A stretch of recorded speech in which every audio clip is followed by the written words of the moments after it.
Download this code from codegive.com, link in the description below. Stopping device code flow attacks in Entra ID, Azure AD, Phishing defense, a comprehensive guide.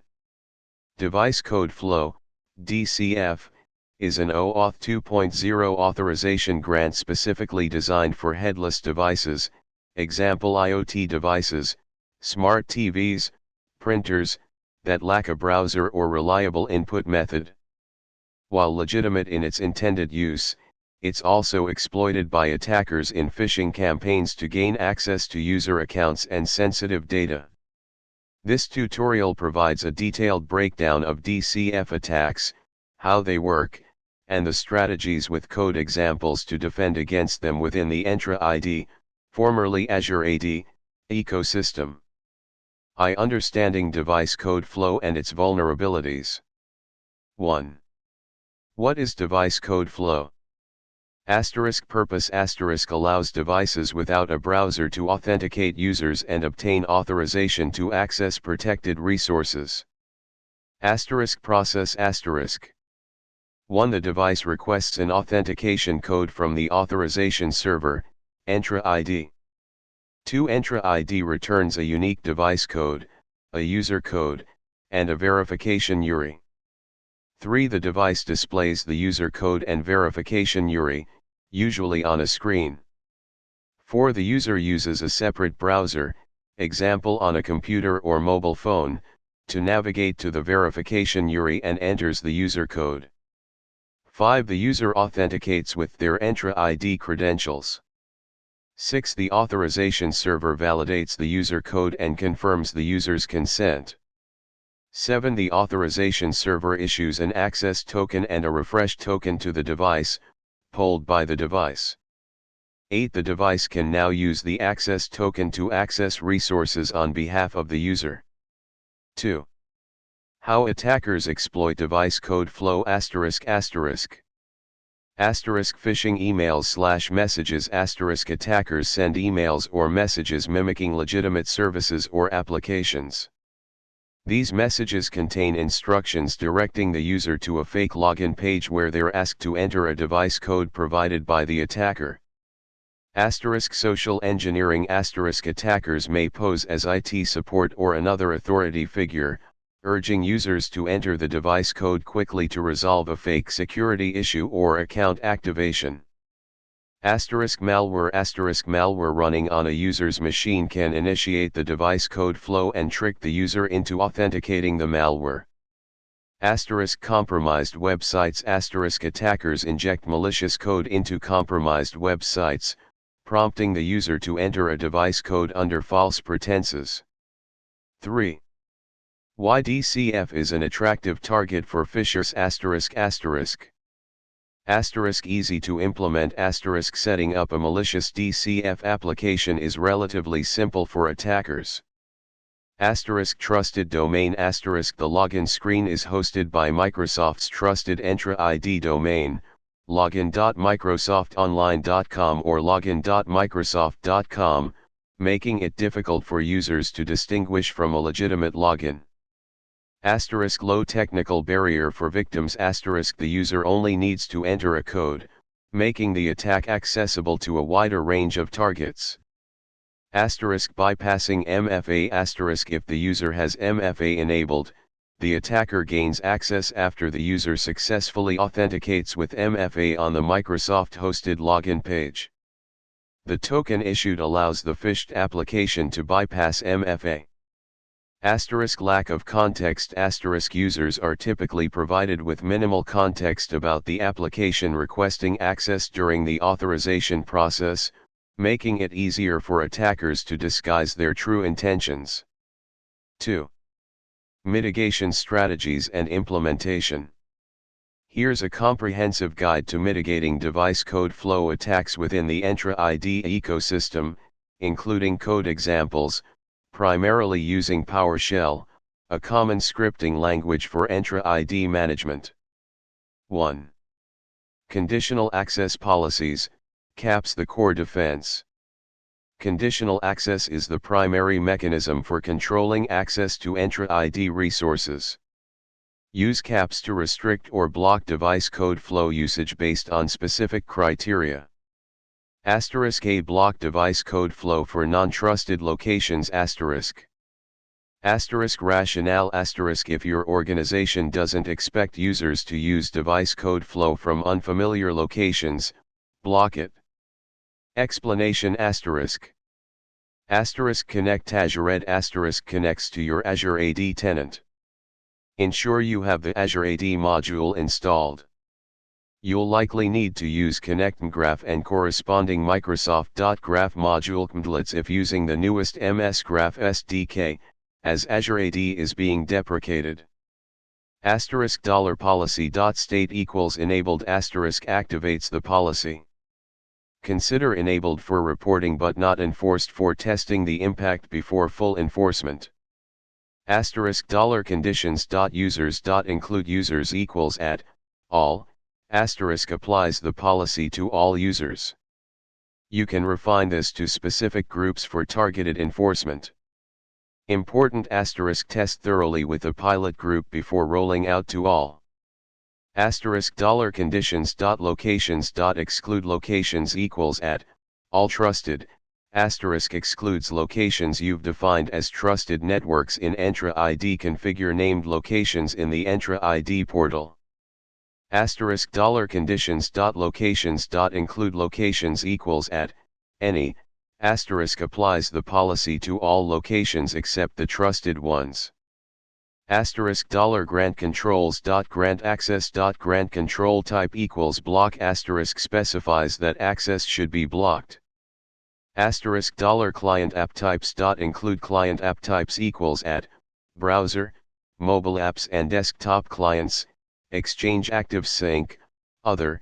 * includes client app types that are allowed to use conditional access. $service principal restrictions. This is crucial. If you have any legitimate applications using DCF, add their client IDs, application IDs, to $service principal restrictions. Exclude service principals. This ensures they're not blocked by this policy. If you have apps you specifically want to target, add them to the include service principals array instead. *b. Require managed devices or compliant devices. ****. Rationale. Restrict device code flow only to devices managed by your organization, example enrolled in Intune. This significantly reduces the risk of attacks originating from compromised or untrusted devices. Explanation. $grant controls.grant access.grant control type equals require device compliance. * enforces that the device must be compliant with your Intune compliance policies to gain access. You can also use require hybrid Azure AD join to require the device to be hybrid Azure AD joined to both your on-premises Active Directory and Entra ID. You can require an approved client app by using require approved client app. *c. Target specific applications. ****. Rationale. If you only need to allow device code flow for a limited number of applications, restrict it to those specific applications. Explanation. $application conditions. Include applications equals $allowed application IDs. * specifies the list of application IDs, client IDs, that are allowed to use device code flow. Crucially, replace app ID 1 and app ID 2 with the actual client IDs of the authorized applications. The service principal restrictions section needs to be set up correctly. Exclude your allowed applications from the restriction. *d. Combining conditions. ***. You can combine these conditions to create more sophisticated policies. For example, require MFA and a compliant device for device code flow. Block device code flow from outside trusted locations unless the device is managed. Important considerations for conditional access. Testing. Thoroughly test any conditional access policy in report-only mode, using $policy.state equals enabled for reporting but not enforced, before enabling it. Monitor the Entra ID sign-in logs for unexpected blocking. Asterisk emergency access accounts. Asterisk ensure you have break glass accounts that are exempt from conditional access policies in case of misconfiguration. Asterisk policy order. Asterisk conditional access policies are evaluated in order. Pay attention to the order of your policies to ensure they behave as expected. Asterisk monitor sign-in logs. Asterisk regularly review the Entra ID sign-in logs to identify any unusual or suspicious device code flow activity. Filter by client app to focus on device code requests. 2. Application management and permissions. Asterisk A review application permissions. Asterisk regularly review the permissions granted to applications in your Entra ID tenant. Ensure that applications only have the permissions they absolutely need. Remove any unnecessary or excessive permissions. Asterisk B monitor new application registrations. Asterisk implement alerting to notify you whenever a new application is registered in your tenant.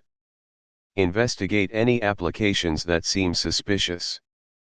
Asterisk C restrict user ability to register applications. Asterisk control who can register applications in Entra ID.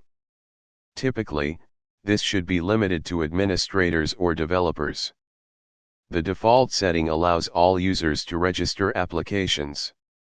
To change this, 1. Go to the Azure portal Entra ID user settings manage external collaboration settings guest user access restrictions. 2. Configure guest user access restrictions and guest invite settings to disable guest users' ability to create applications. Asterisk D. Trusted application list. Hardening. Consider maintaining a curated trusted application list. When a user enters a device code, display the application's name and logo prominently. If the application is not on the trusted list, display a warning message. This is a more advanced implementation and typically requires a custom web application to intercept and validate the application ID during the device code flow process. 3. User awareness and training. Asterisk A educate users about phishing. Asterisk provide regular training to users on how to identify phishing emails and other social engineering attacks. Emphasize the importance of asterisk verifying the sender's email address. Asterisk checking for suspicious links. Asterisk being wary of requests for sensitive information. Asterisk never entering device codes from unknown sources. Asterisk B. Explain device code flow. Asterisk inform users about device code flow and when it's appropriate to use it. Explain that they should never enter a device code unless they explicitly initiated the process on a trusted device. Asterisk C reporting mechanism. Asterisk provide a clear and easy to use mechanism for users to report suspicious emails or messages. 4. Improved login experience. Context, custom development. Asterisk A custom verification page. Asterisk when a user navigates to the verification URI, present a custom page before the Microsoft login screen. This page can asterisk display the application name and logo. Asterisk show the requested permissions. Asterisk include a clear warning message about the risks of phishing. Asterisk provide a link to your organization's security policy. Asterisk request the user to confirm the app's authenticity. This requires asterisk intercepting the device code flow process. Asterisk building a custom web application to host the verification page. Asterisk using the Microsoft Graph API to retrieve application information based on the application ID. Asterisk redirecting the user to the Microsoft login screen after they have confirmed the app's legitimacy. 5. Real-time threat intelligence. Asterisk A integrate threat intelligence feeds. Asterisk integrate your SIEM, security information and event management, system with threat intelligence feeds to identify known malicious applications or IP addresses associated with device code flow attacks. *B. Anomaly detection **** Implement anomaly detection rules in your SIEM to identify unusual device code flow activity, such as ***, a sudden increase in device code flow requests. ***, device code flow requests originating from unusual locations. ***, device code flow requests for applications that users don't typically use. 6. Entra ID protection. ***, a leverage identity protection ***, use Entra ID protection to detect and respond to identity-based risks, including ***, compromised credentials. ***, anomalous sign-in activity. ***, risky users. ***b. Automated remediation ***, configure Entra ID protection to automatically remediate risky sign-ins, such as by requiring users to change their password or perform MFA. 7. Code samples, retrieve application information with Microsoft Graph, illustrative. This example demonstrates how to retrieve application information using the Microsoft Graph API. You would use this within a custom verification page or other process to provide users with more context about the application requesting access. Explanation ***. Connect Graph scopes application.read.all * connects to the Microsoft Graph API with the necessary permissions to read application information. You may need to consent to these permissions the first time you run the script. *Getting application ID $app ID * retrieves the application object based on its application ID. The script then extracts and displays the application name, ID, and publisher domain. The commented out code shows how to retrieve the application logo, thumbnail, but this requires additional permissions and is more complex to implement in a web page. 3. Summary and best practices. Device code flow attacks are a serious threat to Entra ID security. By implementing the mitigation strategies outlined in this tutorial, you can significantly reduce your organization's risk. Key takeaways ***, conditional access is paramount ***, use conditional access policies to restrict or block device code flow based on location, device compliance, and application. Application management is essential regularly review application permissions and monitor new application registrations. User awareness is crucial educate users about phishing and device code flow. Real-time threat intelligence is valuable integrate threat intelligence feeds and anomaly detection. Entra ID protection provides automated remediation leverage Entra ID protection to detect and respond to identity-based risks. Monitoring is vital regularly review the Entra ID sign-in logs to identify suspicious activity. Custom solutions enhance security building custom verification pages and other solutions can significantly improve the user experience and reduce the risk of phishing. By combining these strategies, you can create a robust defense against device code flow attacks and protect your organization's data and users. Remember to continuously monitor and adapt your security posture to stay ahead of evolving threats. This is not a one-time fix but rather an ongoing process.